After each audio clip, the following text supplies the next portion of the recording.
شوف المغاربة مع آل رسول الله صلى الله عليه وسلم أمرهم عجيب، عجيب غريب عجيب غريب. في سنة 169 هجرية حتى نفهم السياق يعني، وقعت معركة في مكة في مكان اسمه فخ قريب من قبر عبد الله بن عمر، تقريبا 500 متر. في فخ قتل ما يزيد عن 198 من آل رسول الله صلى الله عليه وسلم، من آل الحسن. من قتلهم أبناء عمهم العباسيين هم الذين قتلوهم. لم يفلت منهم حقيقة إلا إدريس الذي نسميه نحن المولى إدريس، مولى إدريس ابن عبد الله الكامل، ابن الحسن المثنى، ابن الحسن بن علي، ابن فاطمة الزهراء رضي الله تعالى عنها، بنت رسول الله صلى الله عليه وسلم، من أمنا خديجة رضي الله تعالى عنها وأرضاها. هذا النسب. ففر إلى المغرب شريدا طريدا وحيدا، يعني مطلوبا. إدريس إدريس بن عبد الله بن الحسن ابن علي رضي الله عنها، زوج فاطمة رضي الله تعالى عنها. فجاء فوجد رجل متوج، ملك متوج ملك في مملكة أوربا، اسمه إسحاق بن عبد الحميد الأوربي. فعندما علم نسبه من رسول الله صلى الله عليه وسلم، لم يأتي بقبيلة ولا بشوكة ولا بأي شيء، ما معه أحد، هو بمفرده أتى بنسبه فقط وبصلته بالنبي صلى الله عليه وسلم. تنازل له عن الحكم، وهذه كبيرة جدا. يعني لو أطلقت يعني خيالك لما وقع في التاريخ الإسلامي عن الحكم، يعني مصائب، يعني مصائب كبيرة جدا. الشرف نعم، لقربه النبي عليه الصلاة والسلام. فزوجه ابنته كنزة، اسمها كنزة. فلذلك نحن كنزة عندما نقول كنزة أم الشرفاء. كنزة أم الشرفاء زوج إدريس. لا، هذه كنزة زوج إدريس. نعم. يعني حملت منه، وما لبث أن توفي. لا ندخل في التفاصيل، من قتله كذا إلى آخره، هذا لا أريد أن أدخل فيه مرة أخرى. جميل. ثم قال المغاربة مرة أخرى سننتظر كنزة، للا كنزة. نقول نحن للا هي السيدة، سيدة من باب الشرف وصفا. نعم، هذا في اللسان الأمازيغي. للا هي للشريفة، اسم وصف. إما من آل الحسن، وآل الحسن عندنا في المغرب يعني يقول 95% من الشرفاء من المغرب من آل الحسن، هي مخصوصة بالأشراف من آل الحسن، و5% من آل الحسين. في المغرب الحسين قلة من حيث العدد. لا، في المغرب هي للأشراف، ولكن تأدبا المرأة الكبيرة والخالة الكل نقول لا خالتي. حتى الخادمة عندنا في البيت إذا كانت كبيرة ولها مقاما معينا نقول لها لا. يعني هذا من باب التشريف، باب القدر، يعني الأخلاق. فانتظروا فولدت ولدا سماه إدريس ثاني، الذي بنى مدينة فاس، العاصمة الأولى للدولة المغربية. فانتظروه حتى وصل سن 12 سنة ثم بايعوه عليهم.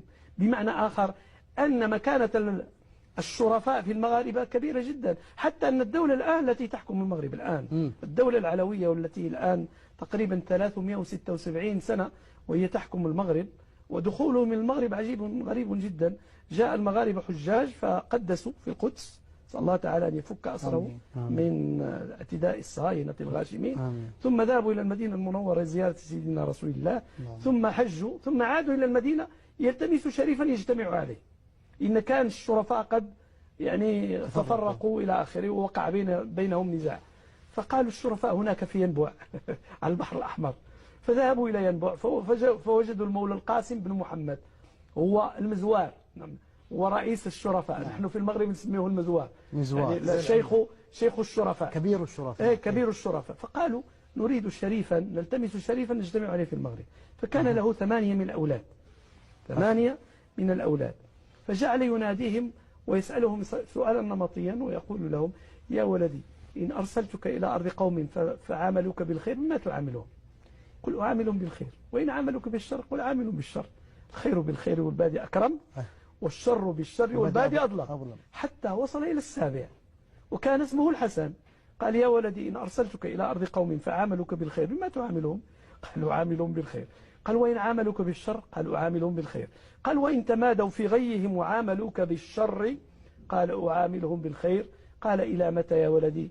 قال: إلى أن يغلب خيري على شرهم. قال: فدعا له فسر به، يعني أيما سرور يعني السرور وهذا الذي يريد، وهذا الذي يريد. فذهب ودخل إلى المغرب فسمي بالحسن الداخل. ومكث العلويون في المغرب 375 سنة لم يكن لهم حكم، ثم قامت لهم الدولة، والآن عمرها كما قلت سلفا 376 سنة من الحكم. فلذلك أقول دائما في خطبي بأن المغاربة يحكمون بالإحسان ولا يحكمون بالعدل. إن هؤلاء الملوك الذين تعاقبوا فينا يعاملوننا بالإحسان ولا يعاملوننا بالعدل.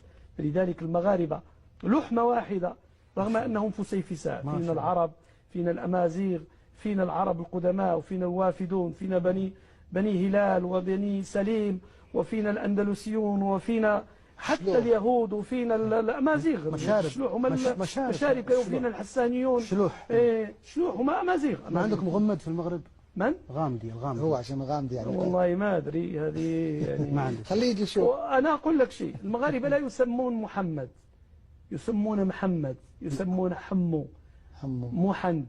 الأمازيغ كانوا لا ليس لهذا السبب، حتى إذا سب الولد لا يسب محمد، الله أكبر، يسمى شيء قريبا منه حتى لا يسب محمد، في حين أن أهل فاس يقولون محمد سيده أو اتركه، وبالتالي أهل فاس لا يسمون محمد يعني هكذا سيدي محمد. فلذلك كذلك فاطمة، فطومة، فطوش، فضموش، طيطة، كذا هكذا، يعني حتى لا تسب ويعتقد الإنسان أنه قد سب آل النبي عليه الصلاة والسلام. وهذا من الأخلاق ما شاء الله تبارك الله. نعم يعني فلذلك يعني حب المغاربة لآل بيت رسول الله صلى الله عليه وسلم، النساء يسمونه للا، والرجال يسموه إما سيدي محمد السادس حفظه الله وأصلحه، أو يقولون مولاي رشيد، مولاي كذا، حفظ الله الجميع وأصلح الجميع إن شاء الله تعالى. آمين آمين. والله ما شاء الله شيخنا